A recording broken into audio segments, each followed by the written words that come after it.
ఎండిపోయినవి అని ఉంది. కేవలము ఎండిపోయిన ఎముకల గురించి ఈరోజు ప్రభు వాక్యం మనందరితో మాట్లాడుతున్నాడు. మరి దేవుడే మనందరిని దర్శించునుగాక. ఆయనే బోధకుడుగా మనల్ని నడిపిస్తున్నాడు. మనం నడిపిస్తే ఎవరు కూడా పరలోకానికి చేరరు. మనం నడిపిస్తే ఎవరు కూడా పరలోకాన్ని హక్కుదారులు కారు. మనం నడిపిస్తే ఎవరు హృదయాలు కూడా తెరబడం. రెండు చేతుల పైకెత్తి ఒక్కసారి దేవుని స్తుతిద్దాం. హల్లెలూయా, హల్లెలూయా. అవి కేవలము ఎండిపోయిన ఎముకలు. అవి కేవలం ఎండిపోయిన ఎముకలే అని హెచ్కెల్ గ్రంథంలో మరి 37 అధ్యాయము 2వ వచనంలో లాస్ట్ వరుసలో ఆ మాట మనము చూసాము. అవి కేవలం ఎండిపోయిన ఎముకలు. ఎముకల గురించి ఈరోజు ప్రభు మనందరితో మాట్లాడుతున్నాడు. ఈ రోజుల్లో మీరు చూస్తే ప్రతి ఒక్కరికి ఎముకలు బాధ ఉన్నది, నరాల బాధ ఉంది. వయసు పైపడి కొలిది చాలా బాధలు ఎక్కువైపోతున్నాయి. నరాలు, ఎముకలు బలం తగ్గిపోతుంది, ఎముకల్లో శక్తి తగ్గువైపోతుంది. కూర్చుంటే లేకలేకపోతున్నాం, లెగితే కూర్చోలేకపోతున్నాం. అనేక రీతుల్లో మనము చాలా బాధపడుతున్నాము. రెండోది మోకాళ్ళ నొప్పులు, మోకాళ్ళ ఎముకలు అరిగిపోవటము. ఈ బాధలు ఎక్కడ చూసినా చాలా మందిలో మనకు కనపడుతున్నాయి. ఎముకల బాధలు చూడండి, ఎముకలు అరిగిపోవటము. అయితే దేవుడు వాక్యం ఏమని చెబుతుందంటే, ఈరోజు హెచ్కెల్ గ్రంథంలో కేవలం అవి ఎండిపోయిన ఎముకలని వాక్యం తేటగా చెబుతుంది. అవి కేవలము ఎండిపోయినవి. అయితే దేవుడు నీతో మాట్లాడుతున్నాడు ఏంటంటే, మనము తల్లి గర్భంలో ఉండినప్పుడు మన ఎముకలు ఎలాగా పెరుగుతాయో మనకి ఎవరు కూడా తెలియవు. అంత శక్తిమంతుడు మన దేవుడు. ప్రసంగి గ్రంథము మరి 11వ అధ్యాయము 5వ వచనాన్ని మీరు చూడండి. ప్రసంగి గ్రంథము చోళాలి గర్భమందు ఎముకలు ఎలాగ ఎదుగుతాయో తెలియదు, కానీ ఏ గాలి ఏ త్రోవను వచ్చునో నీ విరగవు. అలాగనే సమస్తమును జరిగించువాడు దేవుని క్రియలను నీ వెరుగవు. అంటే నిండు చోళాలు గర్భంలో ఉన్న ఎముకలు చూడండి ఎలా ఎదుగుతాయో మీకు తెలుసా? మీకు తెలీదు కదా. మీకు తెలీదు అంటే నిన్ను సృష్టించిన దేవుడు, నువ్వు ఆరాధిస్తున్న దేవుడు ఎంత శక్తిమంతుడో ఒక్కసారి మీరు ఆలోచించండి. ఎంత బలవంతుడో ప్రభు ఒక్కసారి మీతో మాట్లాడుతున్నాడు. ఎలా ఎదుగుతాయో నీకు తెలుసా? తెలీదు నీకు. గాలి ఎక్కడి నుంచి వస్తుందో నీకు తెలుసా? అది నీకు కూడా తెలీదు. ఈ సమస్తమును జరిగించువాడు నేనే అని దేవుడు నీతో మాట్లాడుతున్నాడు. అలాగే ఎఫెసీయులకు రాసిన చూడండి పత్రికలో 2వ అధ్యాయం 1వ వచనంలో ఏమని ఉందంటే, ఎఫెసీ 2 మీ అపరాధముల వలన పాపముల వలన మీరు చచ్చిపోయిన వారై ఉన్నారు. ఆయన మిమ్మలను క్రీస్తుతో కూడా బ్రతికించును. అంటే మన పాపముల ద్వారా, మన అపరాధముల ద్వారా మనం ఏమై ఉన్నాము? చచ్చిపోతున్నాము. చచ్చిన వారుగా చూడండి, చాలా బలహీనులుగా మనం ఉంటున్నాము. బలము తగ్గిపోతుంది, శక్తి తక్కువైపోతుంది. కొంచెము చూడండి, ఒక టయానికి వచ్చేటానికి నీరసపడిపోతున్నాము. మన శరీరమే మనకు బరువు, మనకి రకరకాల నొప్పులు, రకరకాల బాధలు, రకరకాల కష్టాలు, రకరకాల ఇబ్బందులు, రకరకాల ఇరుకులు, రకరకాల శోధనలు, ఇవన్నీ తట్టుకోలేకపోతున్నాం. అయితే నా దేవుడు వాక్యం ఏమని చెబుతుంటే, ఇజ్రాయేల్ ప్రజలతో మాట్లాడుతున్నాడు. ఎండిన ఎముకలారా అని ఇజ్రాయేల్ ప్రజల్ని పోల్చి చెప్పాడు దేవుడు. ఎవరిని పోల్చాడు? ఇజ్రాయేల్ ప్రజలు ఎలాగున్నారంట?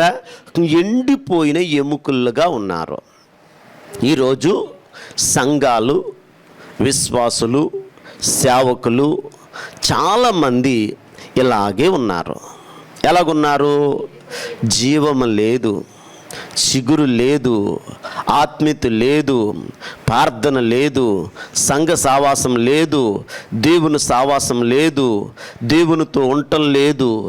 ఈరోజు ఆరిపోయిన వారుగా, పడిపోయిన వారుగా, బలహీనులుగా, రోగాల పాలై, సమస్యల పాలై, ఇబ్బందులు పాలై, ఇరుకులు పాలై, ఎంతో ఆత్మీయ జీవితంలో ఎండిపోయిన వారుగా ప్రతి ఒక్క సంఘంలో ప్రతి ఒక్కరు కనపడుతున్నారండి.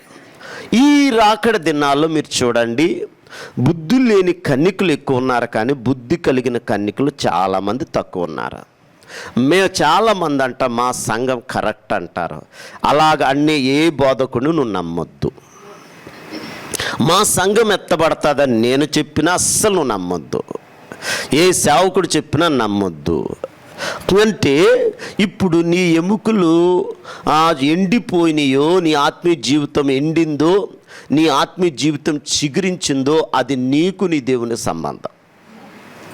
ఈరోజు చాలామంది నాకు ఎవరన్నా మేలు చేస్తే అది ఎప్పుడు కూడా జ్ఞాపకం చేసుకొని కొంతమంది కృతజ్ఞత కలిగి వారు కనపడగానే తన స్నేహితులతో చెప్పుకుంటారు, పలానోళ్ళు నాకు చాలా మేలు చేశారండి, చాలా ఉపకారం చేశారండి, చాలా నన్ను ఆదుకున్నారండి అని వాళ్ళ గురించి చాలా గొప్పగా చెబుతామే. మరి గొప్ప దేవుడి గురించి నువ్వెందుకు గొప్పగా చెప్పవు? ఆమేన్. నీ స్నేహితుల దగ్గరికి వెళ్తున్నావు, నీ ఇరుగు పొరుగు వారి దగ్గరికి వెళ్తున్నావు, నీ చుట్టుపక్కల వాళ్ళ దగ్గరికి వెళ్తున్నావు. ఇప్పుడు నువ్వు మనుషులు గొప్ప చెప్పడం కాదు, నీ దేవుడు గొప్ప నువ్వు చెప్పాలి. నీ దేవుడిని నువ్వు ముందు పెట్టాలి. నీ దేవుడి మీద నువ్వు ఆధారపడాలి. నీ దేవుడి మీద నువ్వు ఆనుకోవాలి. ఎప్పుడు చూసినా నువ్వు తగ్గాలి, నా దేవుడు హెచ్చించాలి. ఎక్కడ మాట్లాడినా, ఇల్లు కట్టుకున్నా, బైకు కొనుక్కున్నా, కారు కొనుక్కున్నా, ఇల్లు కట్టినా, నీకు అన్ని కోణాలు, అన్ని రీతుల్లో నీ దేవుడు నిన్ను దీవించినా, నేను దీవించబడ్డాను అని నువ్వు నీ నోటంట రావద్దు. ఇదంతా నా దేవుడిచ్చింది, నా దేవుని దయ వల్ల నేను ఎలాగున్నాను, నా దేవుని కృప వల్ల నేను ఎలాగున్నాను, నా దేవుడు నాకు ఒక మంచి ఆత్మీయ సంఘాన్ని ఇచ్చాడు, నా దేవుడు ఆత్మీయ సంఘంలో నన్ను నిలబెట్టాడు, ఆత్మీయ సంఘం నన్ను నా కొరకు ప్రార్థన చేస్తుంది. సంఘం వల్ల, దేవుని కృప వల్ల, సంఘం వల్ల నేను ఎలాగున్నాను.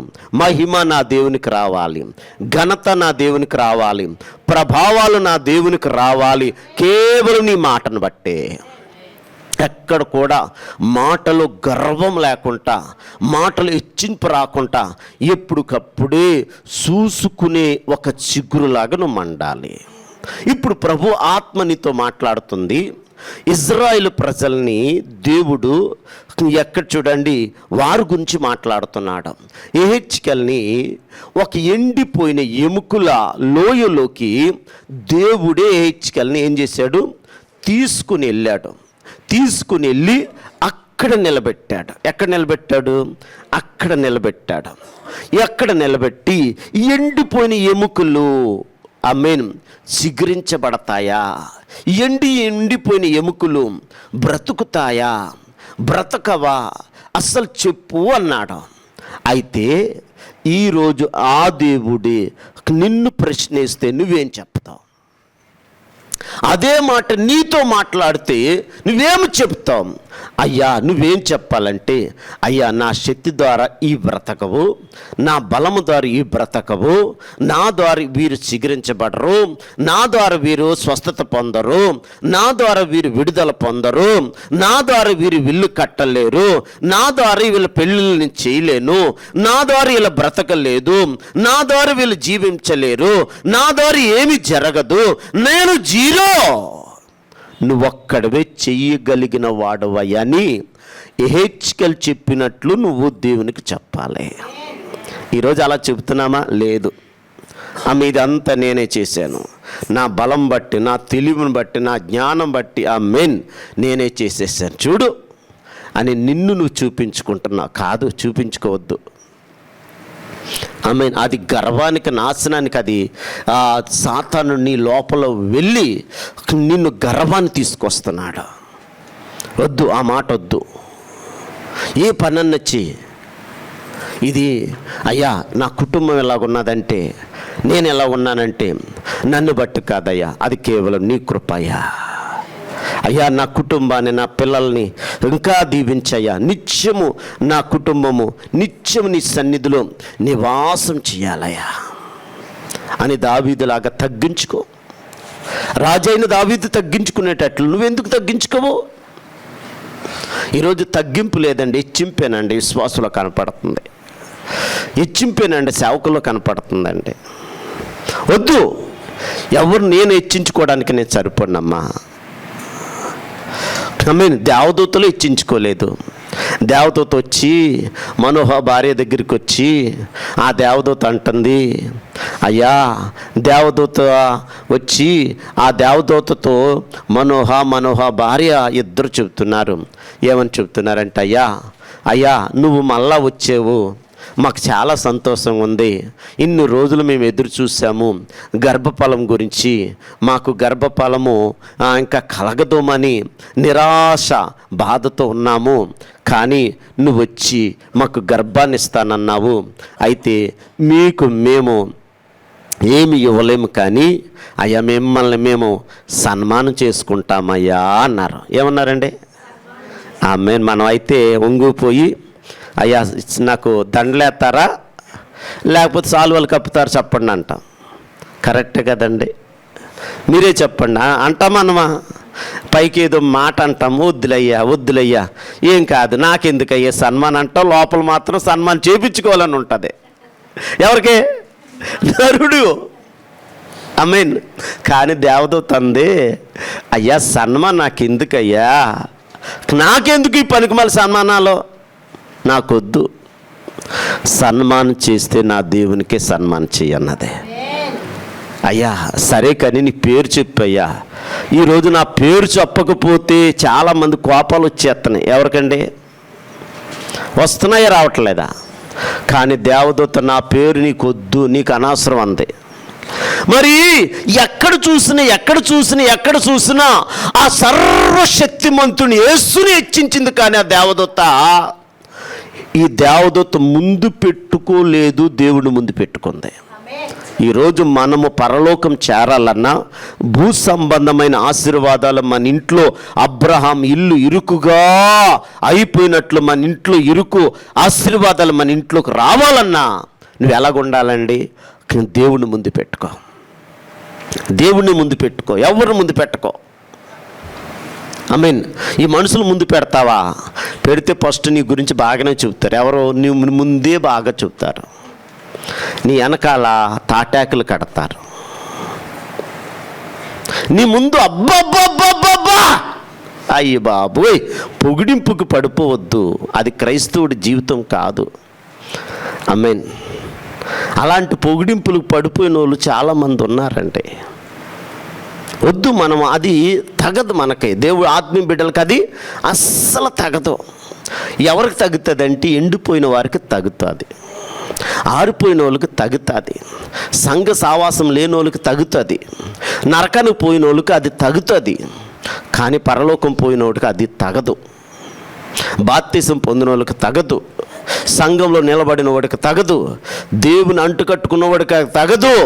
రేపొద్దున కడబోరు శబ్దం రోగైనప్పుడు నువ్వు ఎత్తబడాలంటే ప్రతి విషయంలో తగ్గించుకుండాలి. దినదినము చనిపోవచ్చున్నాను, యేసుక్రీస్తులో బ్రతుకుచున్నాను. ప్రతిరోజు ఆత్మీయ జీవితంలో శరీర సంబంధం అంతా చావాలి, ఆత్మ సంబంధం అంతా బ్రతకాలి. చీకట్లో దీపం వెలిగిస్తే ఆ దీపం ఆ చీకట్లో ఎలాగ వెలుగుతుందో, ఆరిపోయిన నీ భార్య దగ్గర నువ్వు వెలగాలి, ఆరిపోయిన నీ భర్త దగ్గర వెలగాలి, ఆరిపోయిన నీ బిడ్డల దగ్గర వెలగి, ఆరిపోయిన ఈ ప్రాంతంలో నువ్వు ఉన్న ప్రాంతంలో నువ్వు వెలుగు చూపించు. చీకటి మధ్యలో, ఆ ఆరిపోయిన వారి మధ్యలో, పడిపోయిన వారి మధ్యలో, ఆత్మీయత లేని వారు దేవుడి బిడ్డల మధ్యలో నువ్వు వెలుగుతూ ప్రకాశించే ఒక దీపంలాగా నువ్వు నిలబడాలి. ఆరిపోయిన ఎముక చూడండి, ఎండిపోయిన ఎముకగా నువ్వు ఉండొద్దు. అలా వెలుగుతున్నాడు హెచ్కెళ్ళ, అలా వెలుగుతున్నాడండి. నువ్వెందుకు ఎలగవు? పులిని చూసి నక్క ఆ వాతలు పెట్టుకున్నట్లు ఆదివారం వస్తే ఆ పార్క్కి వెళ్దామా, ఆదివారం వస్తే ఈ పార్క్కి వెళ్దామా, ఆదివారం వస్తే ఆ సినిమా థియేటర్లో దూరదామా, ఆదివారం వస్తే ఈ కొంపలో దూరదామా, ఆ కొంపలో దూరదా? ఛీ! క్రైస్తవుడికి తగదు, దేవుడి బిడ్డలకు తగదు. ఆమేన్. ఇంకా నువ్వు ఎండిపోయిన వాడిగా ఉన్నావు.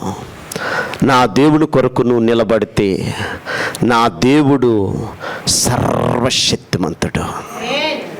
నీకు ఉన్నవన్నీ నా దేవుడు దీవిస్తాడు. పొద్దుట్లెగ్గానే దేవుడినే ముందు పెట్టుకో. ఖాళీ ఉన్నగాన్ని ఎవరికి మనుషులు కనపడద్దు. ఆమేన్. తలుపేసుకొని ప్రార్థన చేయి. నీ ప్రాబ్లంలన్నీ నా దేవుడికి చెప్పుకో. ఆమేన్. ప్రభువా, సీరియల్ ఎక్కువైపోతుందయ్యా. పొద్దున్నుంచి సాయంత్రం వరకు సీరియల్ చూసిన వాళ్ళు చాలామంది ఉన్నారండి, సినిమాలు చూసిన వాళ్ళు చాలామంది ఉన్నారండి. ఇప్పుడు మనకు టచ్ ఫోన్లు ఒకటి వచ్చేసినాయి కదండి, ఫోన్లు ఒకటి వచ్చినాయి. పొద్దున్నుంచి సెల్ ఫోన్లోనే ఉండి ఆమేన్ ఆరిపోయిన వాళ్ళు, ఎండిపోయిన వాళ్ళు చాలామంది ఉన్నారండి. వీళ్ళన్నిటికి నువ్వు దూరంగా ఉంటూ సమయం దేవుడు ఇచ్చాడు కదా, సమయం వచ్చినప్పుడు మనుషులు కనపడకుండా దేవుని మందిరంలో నువ్వు ప్రార్థించి, అది నీకు నీ కుటుంబానికి ఆశీర్వాదం. ఉపవాసాలు ప్రార్థనలు ఉన్నాయి, ఉపవాసాల ప్రార్థనలోకి వచ్చి నువ్వు కూడా ఏడువు, దుల్లో కార్యం జరుగుతుంది.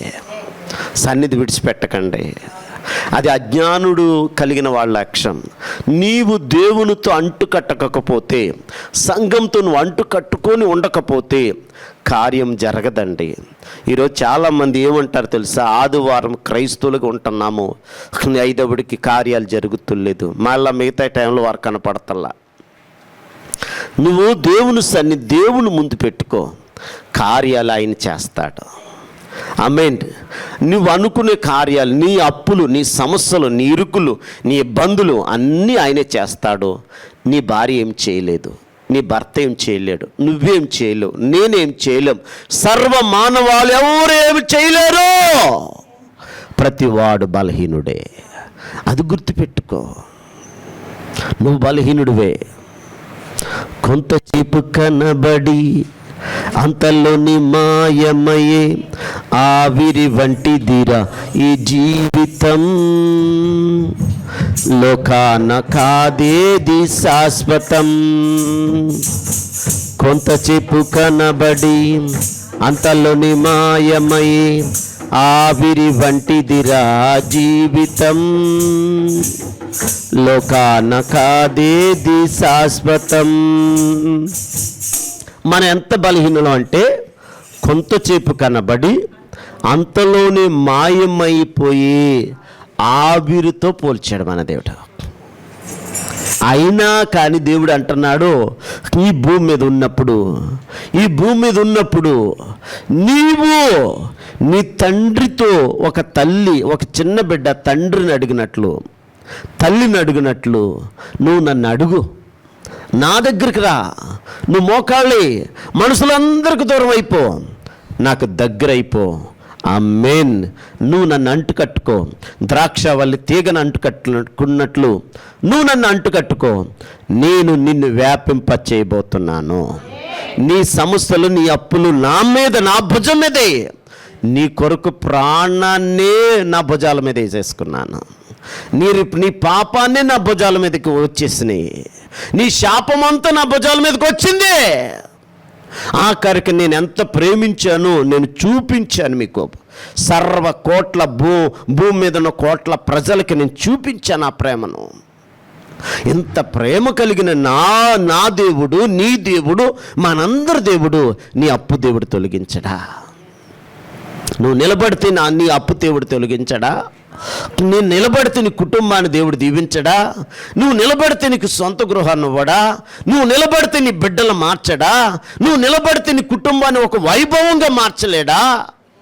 ఇంతకంటే ప్రేమ కలిగిన వాడు ఎవరున్నారండి? మనకు బుద్ధి లేకుండా మనం ఆలోచిస్తాము, జ్ఞానం లేకుండా మనం ఆలోచిస్తాము. నేనేదో చేసేస్తాను, నేనని, నువ్వేదో చేసేస్తాను నువ్వని, ఇలాగ మన ఆశీర్వాదం పోగొట్టుకొని ఎండిపోయిన ఎముకలుగా బ్రతుకుతున్నాము. అందుకే దేవుడు ఇక్కడ హెచ్కెళ్ళని ఎక్కడికి తీసుకొచ్చాడు? ఎండిన ఎముకల్లోనికి దేవుడు తీసుకొచ్చి, ఎండిన ఎముకల్లోనికి వచ్చి ఎముకల మధ్యలో అటు ఇటు నడుస్తూ ఉన్నాడండి. ఎవరో? హెచ్కెల్. నేను నడుస్తుంటే ఒక్క ఎముకను చూస్తే మనకు భయం పుడుతుంది, అవునా కదండి? ఒక ఎముకను చూస్తే సాయంత్రం జ్వరం వచ్చేసి పడిపోయిన వాళ్ళు చాలామంది ఉన్నారు. రెండోది చూడండి, రక్తం చూస్తుంటే కళ్ళు తిరిగిపోయిన వాళ్ళు చాలామంది ఉన్నారు. కోళ్ళు కోసినప్పుడు, మేకను కోసినప్పుడు, ఏమైనా కోస్తున్నప్పుడు రక్తాన్ని చూసి కళ్ళు తిరిగిపోయి కింద పడిపోయిన వాళ్ళు చాలామంది ఉన్నారు. ఇప్పుడు ఒక ఎముక కాదు, ఎండిన ఎముకలు విస్తారంగా ఉన్నాయి. ఆ ఎముకల మధ్యలో దేవుడు హెచ్కెల్ని దింపినప్పుడు హెచ్కెల్లో, దేవా నాకు కూడా రావా, నాకు భయమేస్తుంది రావా అని అనలేదు. ఆమేన్ అన్నాడా? అన్నాడు. ఎందుకు అనలేదంటే దేవుడు అక్కడున్నాడు. దేవుడే హెచ్కెల్కి ధైర్యం ఇచ్చాడు. నీకు నాకు అందరికి ధైర్యం ఇచ్చేవాడెవరు? దేవుడే. కృప చూపించేవాడెవరు? దేవుడే. నడిపించేవాడెవరు? దేవుడే. బుద్ధినిచ్చేవాడెవరు? దేవుడే. జ్ఞానం ఇచ్చేవాడెవరు? దేవుడే. ఆశీర్వాదం ఇచ్చేవాడెవరు? దేవుడే. గర్భఫలం ఇచ్చేవాడెవరు?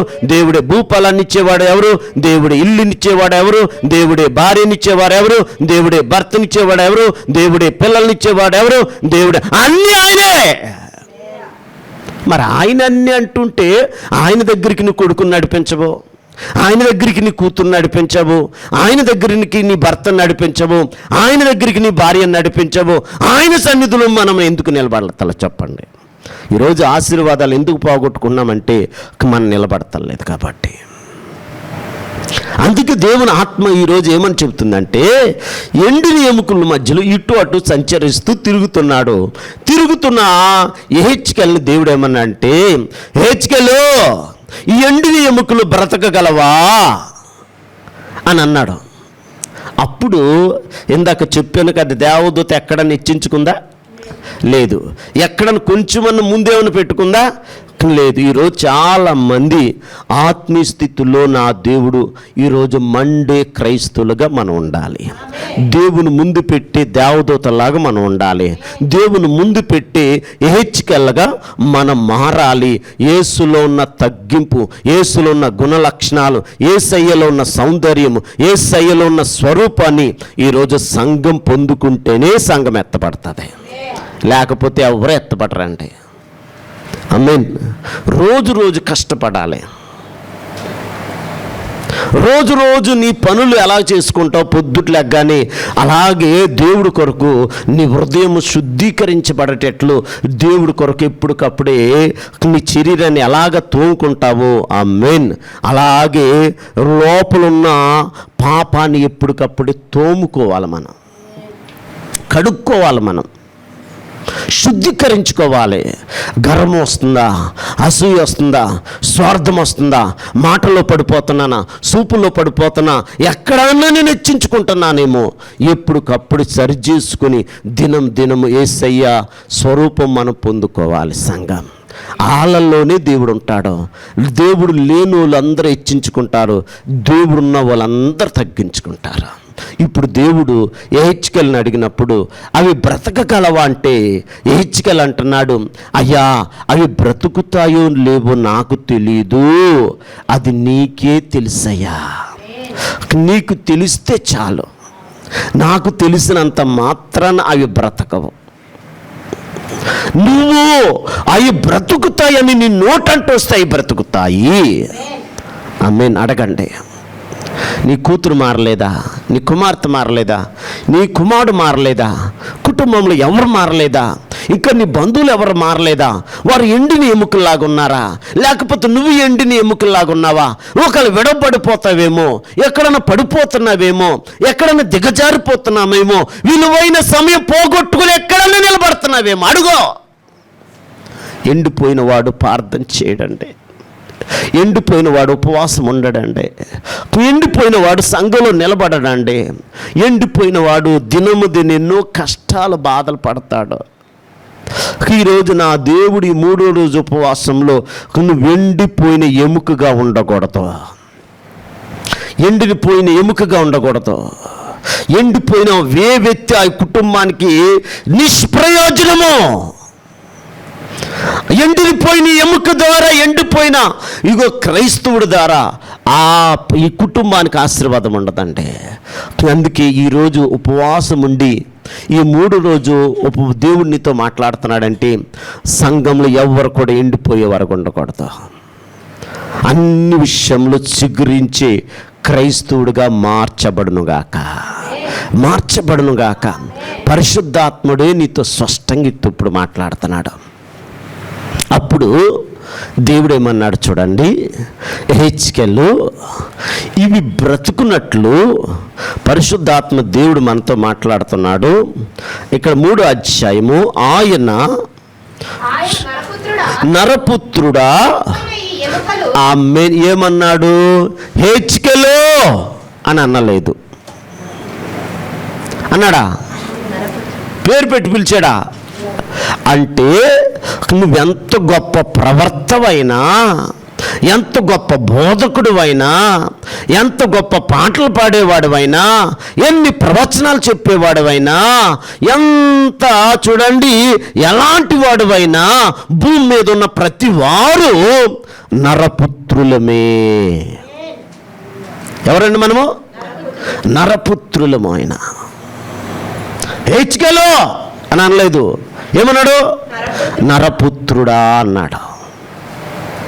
అంటే జాగ్రత్త ఆలకిద్దాం. నరపుత్రుడా, ఎండిపోయిన ఈ ఎముకలు బ్రతకగలవా అని అంటే ఇప్పుడు ఏమన్నాడు? ప్రభువా, యెహోవా, అది నీకే తెలియనన్నాడు.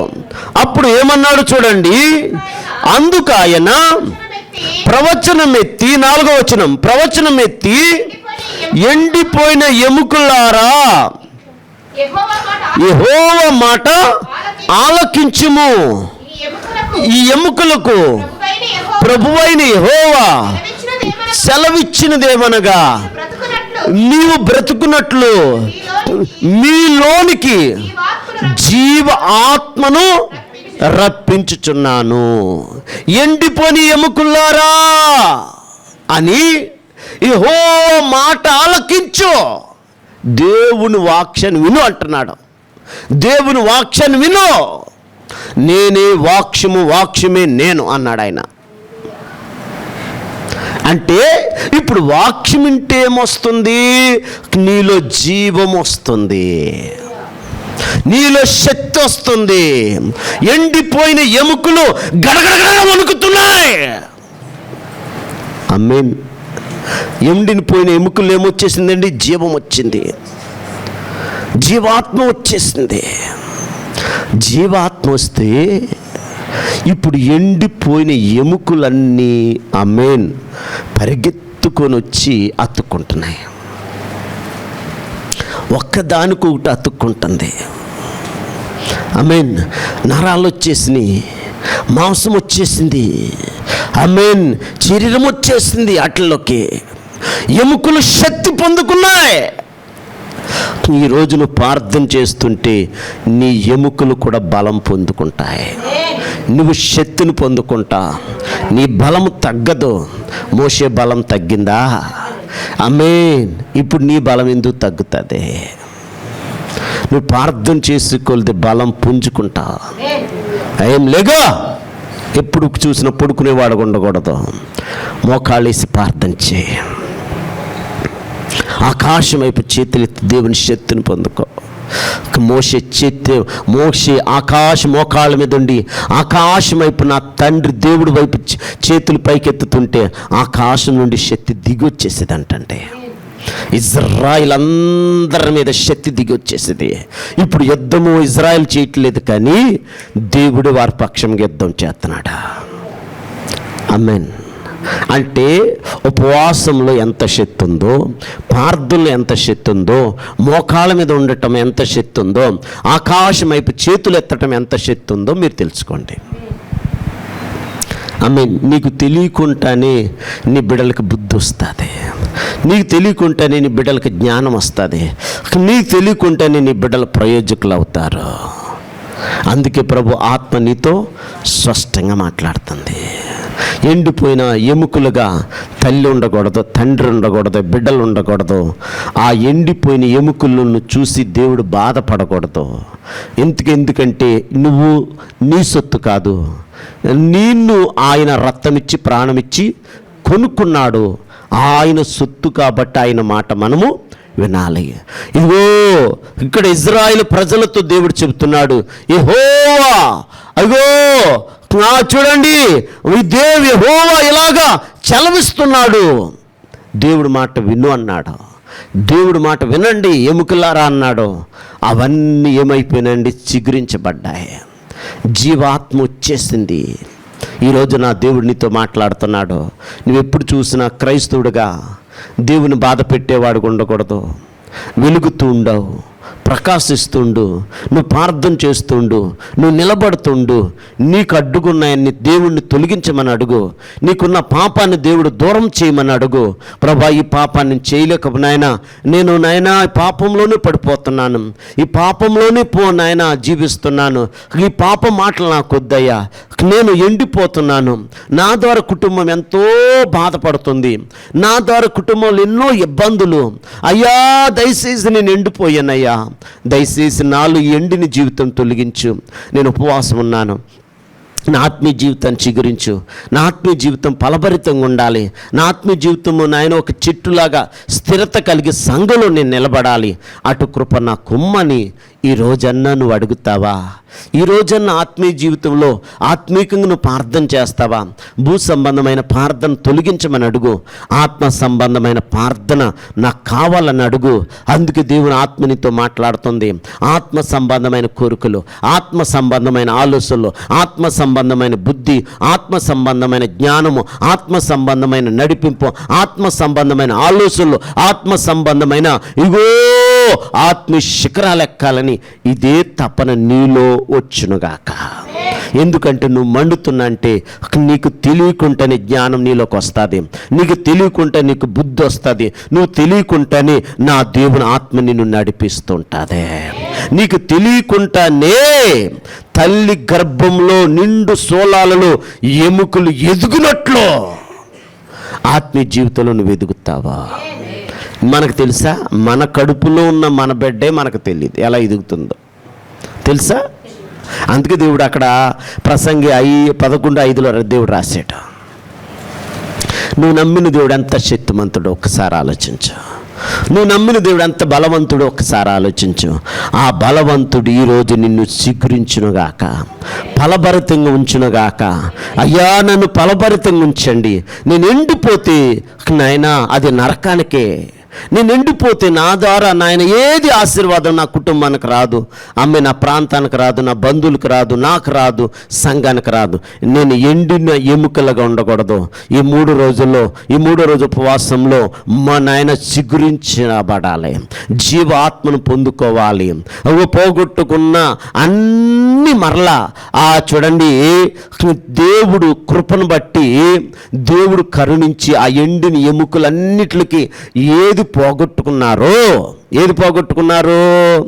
శరీరాన్ని పోగొట్టుకున్నారు, ఎముకలు పోగొట్టుకున్నారు, ఎండిపోయినాయి, ఇగో నరాలు పోయినాయి, అన్నీ పోగొట్టుకున్నారు, అవయవాలన్నీ పోయినాయి. పోగొట్టుకున్న అవయవాలన్నీ దేవుడు ఏం చేశాడు? మరలా చూడండి తిరిగి వారికి ఇచ్చేసాడు. ఈ 3 రోజులు మనం అదే అడగాలి. మనం ఏం అడగాలి? పోగొట్టుకున్న ఆత్మీయ జీవితము, ఆత్మీయ సంపద, ఆత్మీయ కన్నీరు, ఆత్మ బలము, ఆత్మీయ స్థిరత, ఆత్మీయ జ్ఞానం, ఆత్మీయ బుద్ధి, ఆత్మీయ వివేకము. నాయనా, ఇజ్రాయిల్ ఎండిని ఎముకల్లోకి ఇచ్చినట్లు ఈరోజు పోగొట్టుకున్న అన్ని ఇజ్రాయిల్ ప్రజలకు ఇచ్చావు కదా, ఈ 3 రోజు నాకు అదే ఆశీర్వాదము నాకు ఇయ్యయ్యా అని మనం అడుగుదాము. దేవుడు మనకిస్తాడు. మోకాళ్ళైన ప్రార్థన చేద్దాం. 2 చేతులు పైకెత్తు. ఆకాశాలు మహాకాశాలు, ఆకాశాలు మహాకాశాలు నా దేవుడు